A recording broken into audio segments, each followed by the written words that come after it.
Hello नमस्कार. माझ्या चॅनलमध्ये आपले स्वागत आहे. तर मी एक व्हिडिओ बनवला आहे की पुस्तकं वाचण्याविषयी. तर व्हिडिओ बनवताना मला माझे शिक्षक आठवले. आमचे मराठीचे शिक्षक होते आणि ते आम्हाला भूगोल देखील शिकवायचे आणि ते वाक्याच्या गमती-जमती सांगायचे. म्हणजे एक वाक्य तुम्ही कसं उच्चारता त्यानुसार त्याचा अर्थ कसा होतो. म्हणजे हा गाव नदीच्या काठी. आता हे वाक्य असलं तर कसं होतं बघा.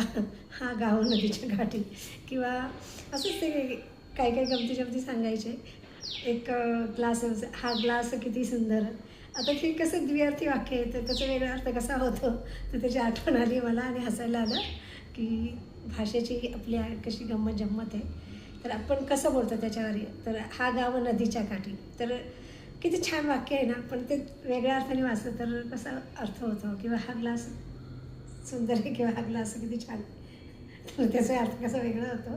तशीच सरांची आठवण आली आणि आठवलं ते आज असंच काही काही आपल्या शाळेतले शिक्षक मुश्किल असतात ना आणि कधीतरी मग आपल्याला अशी त्यांची आठवण येते.